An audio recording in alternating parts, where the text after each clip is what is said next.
I've been with my wife for a long time, almost 30 years. We got married 26 years ago. I'm 51 years old, and she's 49.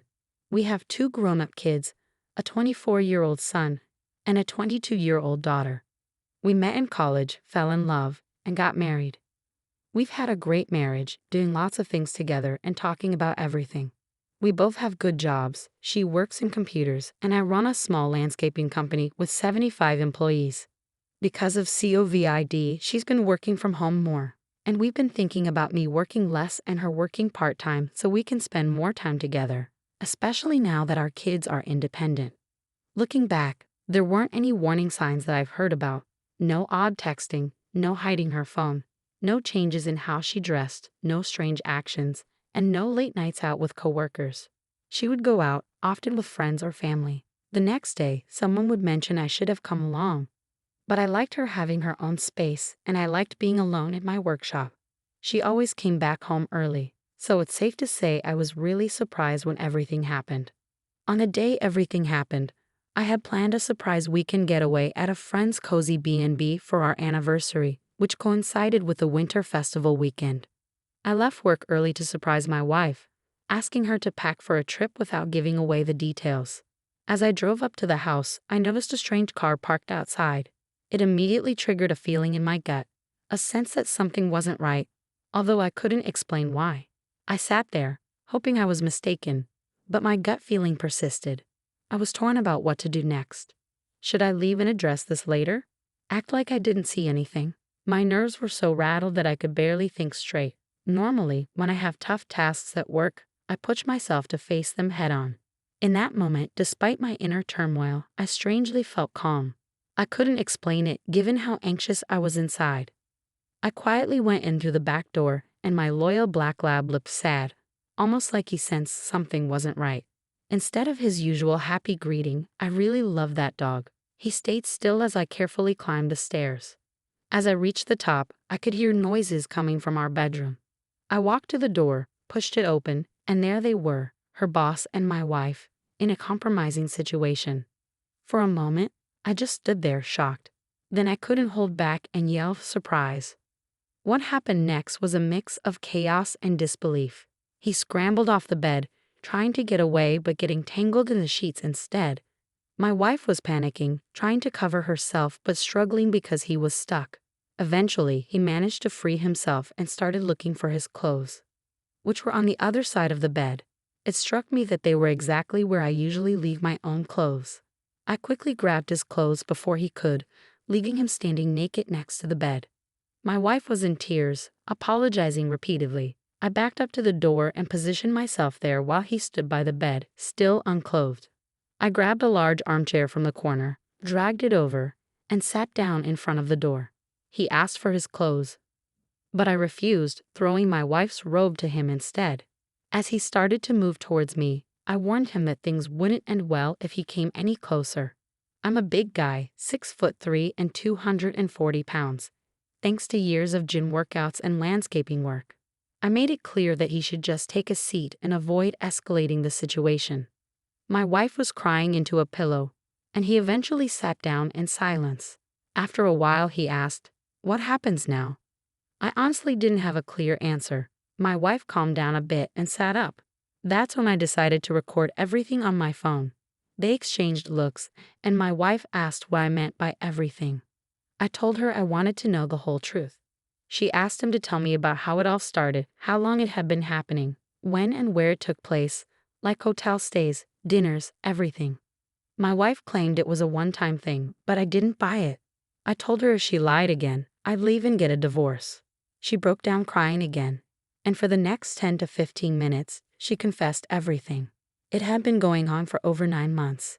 It started with him flirting, then inviting her to lunch, which led to drinks and a hotel stay. She would come back home acting normal as if nothing had happened. She said it was eating her up inside, but she didn't know how to confess.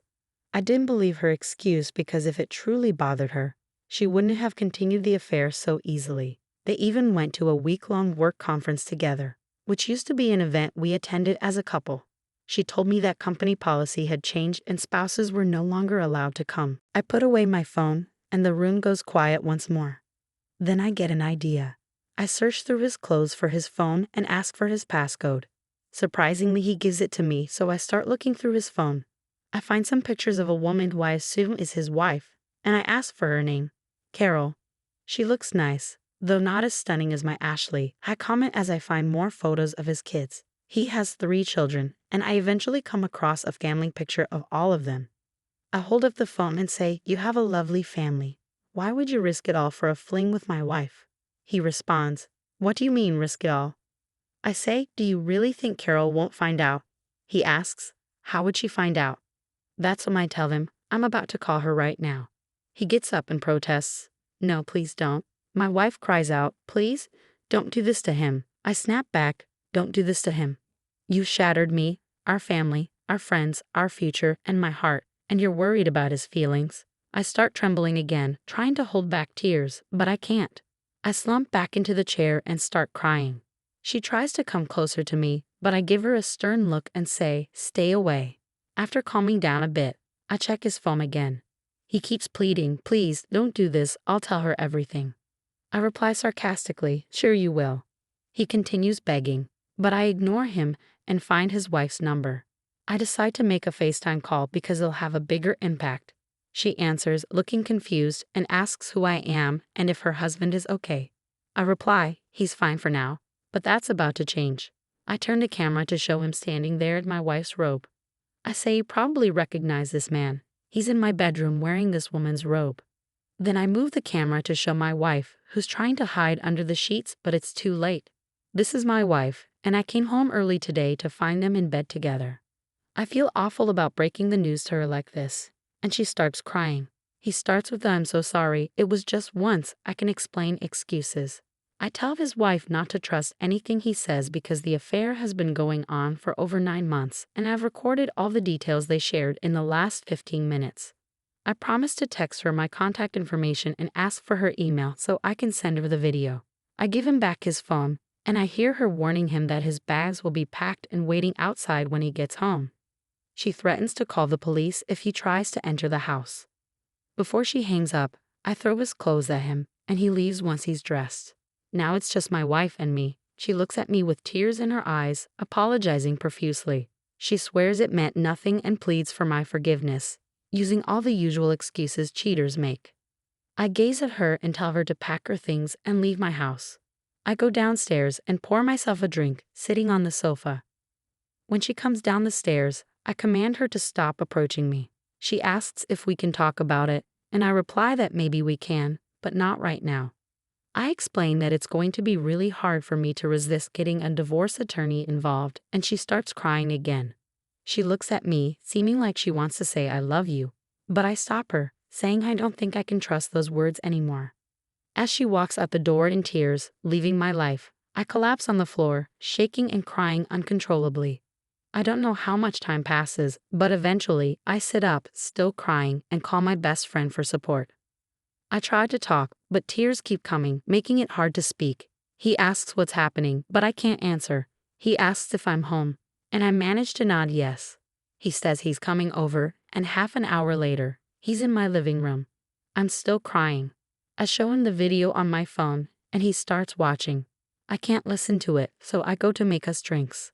He comes into the kitchen, takes my drink, and pours both down the sink, saying, "This won't help you." He tells me I can't stay alone tonight and tells me to pack a bag. When I come back downstairs, he has my dog on a leash, and we go to his place. For those wondering about my friend, his name is Dan, and he's amazing. We've been friends for a long time, so it's natural that our families are close. Our kids are friends, and when they were younger, we used to go camping together as families. As we drove to Dan's house, I stayed quiet, and Dan's frustration grew. When we got there, he stormed in and asked Terry, "Did you know about this?" She looked confused and said, "No." He repeated, louder this time, "Did you know?" I stepped in, telling him to calm down, and that it wasn't Terry's fault. He realized he was being unfair and apologized to Terry, hugging her. Terry looked bewildered as Dan handed her my phone, saying, "Look at this." I took my dog outside because I didn't want to hear it again. When it was over, Terry came outside in tears and hugged me. We went back inside, and the 3 of us spent the next hour talking and crying. Meanwhile, My phone kept buzzing with calls and texts from my wife. I ignored them all without reading. Your son calls, curious about what's going on. He mentions that his mom is with him, saying I kicked her out. I ask him if she explained why, but he says no. I insist he hand her the phone so she can explain. When he asks why, I threaten to send him the video if she doesn't, and then I hang up. About 10 minutes later, he calls back, crying. All he can say is WTF. I switch gears to comfort him as a dad, telling him everything will be okay and it's not his fault. He asks if I'm okay, and I tearfully say, no, of course not. He lets me know his mom will stay the night and ends the call quickly. Your daughter calls, asking about the dog since you were supposed to be away for the weekend. You explain that plans change and neither of you will be home tonight. She presses for more details, asking where you are. You tell her you're at Dan and Terry's and her mom is with her brother. She insists on knowing what's going on, but you say you can't talk about it now and promise to discuss it tomorrow when you swing by the house. She keeps asking, but you keep refusing to explain. Eventually, she gives up and ends the call. You prepare for the next call, pinging your son to expect a call soon. Then you call your wife, asking if she's ready to tell your daughter or if you should. She responds with tears and doesn't say anything else, so you hang up. After half an hour, there's a knock at the door, likely the anticipated call from your daughter. Dan lets your daughter in, and seeing you upset, she rushes to comfort you. Both of you end up in tears, tightly embracing each other. She doesn't know why you're upset yet. After you both calm down a bit, you call your wife again, telling her that your daughter is with you and asking if she's ready to talk or if you should put her on speakerphone. Your daughter joins in, asking her mom to explain what's going on, but all she hears is more crying. So you decide to take charge, ending the call without sharing any details. Then you break the news to your daughter yourself, revealing that you found out today that her mother has been having an affair for the past 9 months. The pain intensifies when I see the hurt on my daughter's face. She's shaking and too shocked to even cry. I'm on the floor, a mess of tears, feeling completely immobilized. Seeing her like this makes me feel like I failed her when she needed me most. I can't even find the strength to move. Terry rushes over to comfort my daughter, promising her that things will get better. Dan is also in tears. Our families are really close. My daughter eventually lets out a heartbreaking cry that I know will stay with me forever, no matter how long I live. After a while, I pull myself together and join them, offering hugs and support. We all end up on the couch, speechless. I ask my daughter if she'll be okay. She looks at me and says, "Dad, don't worry about me. Are you going to be okay?" I manage to say, "I'll manage." She asks if she can take Cooper with her and if her fiancé Tim can stay at the house. I agree, of course. After my daughter leaves with Cooper and her fiancé Tim, I'm relieved she won't be alone. Terry is furious, calling her every name under the sun and expressing disbelief at what happened. She calms down and says she's going to call my wife. Expecting me to object, she looks at me, but I tell her, "Go ahead, but put it on speaker." So Terry calls my wife, making small talk before getting to the point. She tells her that I called Dan in tears after my wife left and now I'm staying at their place. My wife knows everything. There's more crying on the other end, with my wife repeating how sorry she is. Terry doesn't end the call. She just listens to her crying. After a moment of silence, I ask Terry to hand me the phone. "Ashley?" There's no immediate answer. I call her name again, "Ashley?" She finally responds, "Yes, babe." I reply sternly, "You've lost the right to call me that." She starts sobbing again. I want to understand, so I ask, "What are you truly sorry for? If I hadn't come home early, would you have realized how serious this was? Or would you have continued the affair when we got back from our trip?" She continues crying. I express my belief, saying, "You're not really sorry for hurting all the people involved, including your boss's family. You're just sorry you got caught." With that, I end the call. Dan, Terry, and I continue talking for a while as my phone keeps buzzing nonstop. I try to sleep later, but it's impossible with everything going on. In the morning, I ask Dan to take me home, thank Terry with a hug, and express my appreciation for both of them. I tell Dan I'm planning to go to my cabin for some alone time, and he agrees it's a good idea.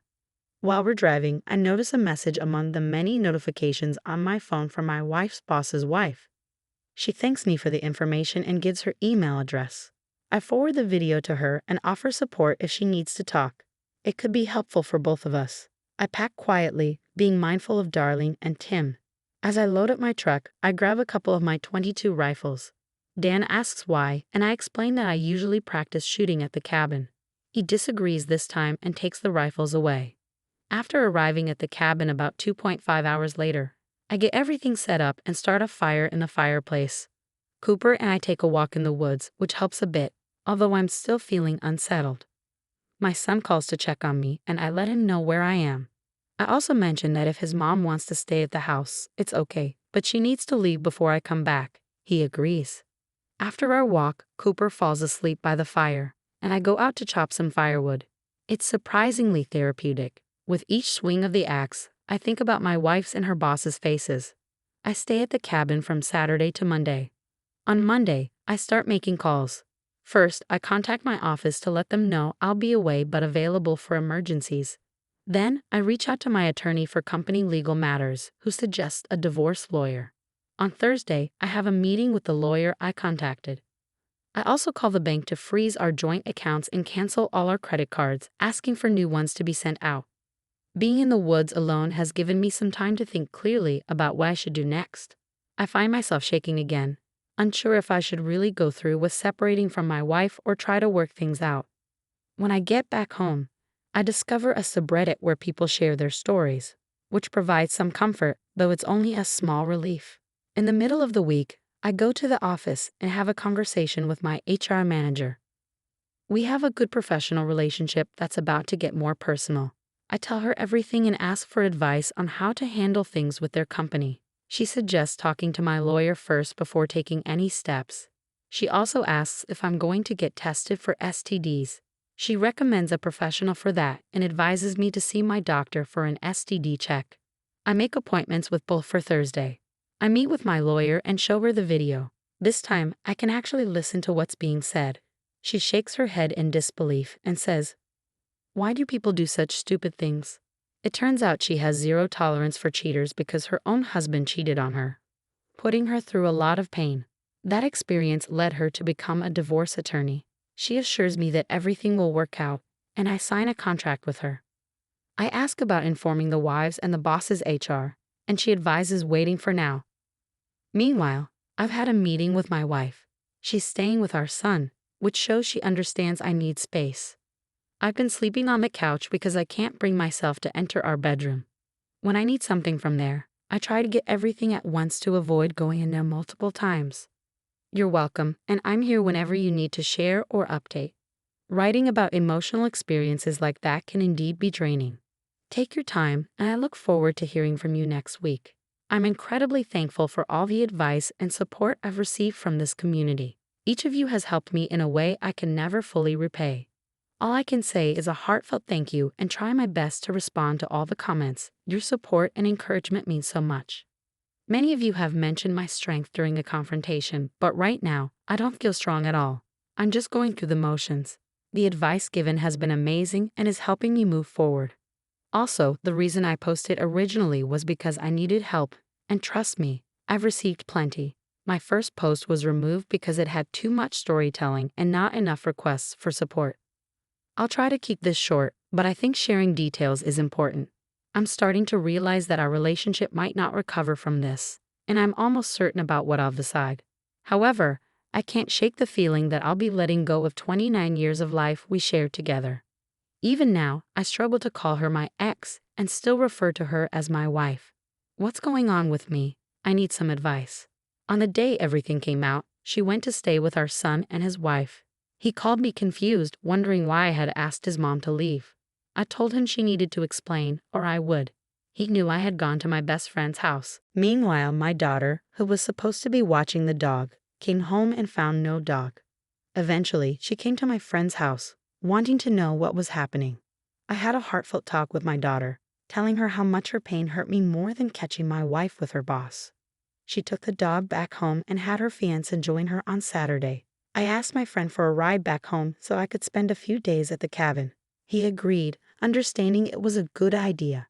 I packed up, brought the dog, and spent time in the woods and chopping firewood, which felt therapeutic. I stayed there until Saturday and then returned home. On Monday, I started dealing with practical matters, like contacting the bank, credit card companies, and a lawyer I work with for business matters.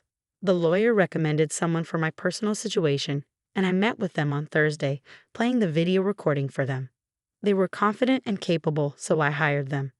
I asked about informing my wife's boss and HR department, but my lawyer suggested we wait for now. I'm back home now, sleeping on the couch because I can't bear to enter the bedroom except to get clothes. On Friday, my son called to say that his mom couldn't stay with them anymore. It was causing tension. He asked if she could come home. I hadn't talked to my wife since everything happened. I hesitated but agreed, and she came back on Saturday. I returned to the cabin, even though it was freezing. On Monday, I went straight to work. Everyone there loves my dog, so he got pampered. I finally went back home that night. When I saw my wife, all I could think about was the moment I found her with her boss. I don't know if I'll ever be able to move past that. Any advice?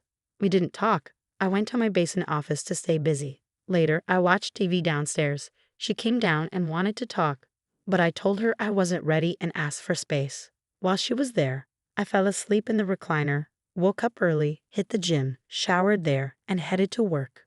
I've been sticking to a late routine at home this week. On Friday, my HR manager checked up on me and I shared about recent events and my therapy session. She suggested I get a new bed instead of sleeping on couches or chairs, and I thought it was a great idea. I withdrew half of the remaining money from our joint account, which is my wife's share, to buy the bed. The delivery is set for Saturday, so I waited at the office for the notification that they were on their way, which came in 30 minutes. I grabbed some subs for the delivery crew and waited nearby. When they arrived, I greeted them, treated them to lunch, and gave each of them $25 as a favor. I asked them not to take away the old mattress but to come back later to pick it up. I wanted them to lean it against a tree by the street. They seemed puzzled, but I told them to give me 5 minutes and then come inside. They'd understand. It's a bit of a quirky move, but I didn't want the hassle of cleaning up after burning the old mattress in the driveway. While changing the bedding, something struck me, and I decided to spray "Wife cheated on me" in big letters on the bed using blaze orange spray paint we use for marking properties. When the delivery crew came in, my wife asked what was going on. I explained that I couldn't sleep in that bed anymore and that she got me a new one. She seemed upset and went downstairs. The new bed was set up, and the crew left the old mattress where I asked them to. Later, my wife told me they left it in a yard and would return for it. I tried to keep a straight face in my response. She might not have realized it yet, but the whole neighborhood surely did. On Valentine's Day, she tries to be romantic and intimate, but I turn her down, saying I wouldn't accept even if she were the last woman on earth. She argues that we don't just have sex, we make love, sounding distressed. I remind her that we haven't made love since she started seeing her boss. She seems surprised. Did she think I forget? I'm confused by her thinking. I decide it's time to have a serious talk and ask her to sit down in the living room. I ask her what she wants to do. Should we try to fix things, or should we get a divorce and move on? I'm not sure why I suggested the first option. Maybe I'm struggling with letting go of 29 years together. Can you help me see things differently? She promises to do anything to fix things and begs for my forgiveness. I tell her she needs to confess to our family, starting with her parents and my mom, including how I found out about the affair. Our kids aren't aware yet, but they're visiting tonight. I'll update you on how that goes. I'm still shocked and fighting the urge to confront her boss. When will things get better, or is this my new normal? Update. That evening, our family gathers at our house. I make sure to sit away from her. They start with comforting words, thinking someone is seriously ill. I hint that there's more to the story. Her dad seems to sense what's coming. It's hard to deny that she did the right thing by confessing tearfully, even detailing the painful moment I found them in our bed. After a heavy silence, he begs for someone to speak up. I find myself pouring out all the hurt, anger, and betrayal I've been holding onto. I didn't realize I had such harsh words in me. Her mom eventually intervenes, acknowledging that she deserves the harsh truth. She runs off crying, and her dad suggests letting her process things on her own for a while before things can improve. It's a relief to have my family's support. They assure me they're there for me whenever I need them. I mention that I've been seeking counseling and feeling more optimistic. Despite the pain, I still care about her and think she'll need their support more than ever. I sleep better that night than I have in a while. The next morning, I notice she hasn't slept and appears to have been crying. It seems like the weight of everything finally hit her after our conversation with her family and my outburst. She seems genuinely sorry and remorseful. I tell her we need to have a serious conversation where I do most of the talking and she listens. I explain that I'm almost certain about getting a divorce, but there's a tiny part of me that hopes things could improve. I ask her to do what I need to heal. She agrees, pleading for more time before any decisions are made. I share a story about my dad's advice when he passed away when I was 17. He told me to be careful making big decisions when upset, as it shows a lot about who we are. I regret not taking his words seriously then, and I wish I could tell him now that I understand. She hugs me, and although I don't hug back, it's strangely comforting. I ask her to move out as part of our healing process. Seeing her every day makes it hard for me to move on. She agrees and asks how else she can help. I tell her I need time to figure that out because I'm too emotional right now. On my way to work, I call my lawyer and set up a meeting. We meet for coffee, and I update her on everything, including my uncertainty about divorce. I ask her to prepare divorce papers just in case. She suggests that I consider getting an apartment for my wife and pay the first month's rent. This shows goodwill if things go to court. I agree, and she promises to have something for me by Monday to review. I contact a real estate broker we've used before and explain the situation. They connect me with a rental agent who helps me find a suitable apartment. I meet with the property manager to pay for February, March, and a deposit. When I get home, I inform my wife about the apartment and what I've arranged, including signing the lease. I mention that the lease is for 6 months, which I see as a positive. She's surprised by how quickly I've taken action. I explain that I needed her to stay away from home for a bit. I schedule movers to come on Saturday. When she returns, I tell her about the movers and mention that I've handled the financial side by canceling credit cards, withdrawing my share from our joint account, and canceling the debit card. She's upset but understands why I've done these things. It turns out she hasn't needed to spend much, as she's been staying mostly at our son's place.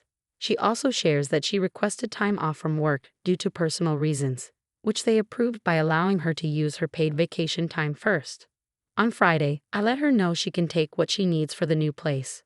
But I specify not to take anything from the basement or any family heirlooms, including my new bed. I also express openness to marriage counseling. I ask her to find 3 different counselors, and I'll choose the one I feel is the best fit for us. On Saturday morning, I leave early and return to find the house partly empty, including the TV. That's fine with me. I was planning to get a bigger one anyway. I pick up my favorite bourbon from my friend and enjoy a glass while writing this. Thanks for sticking with me through this long update. Tomorrow, I plan to hit the gym, cook my favorite chili, and buy a new TV. I'll keep you posted on how things go. Thank you again for your support.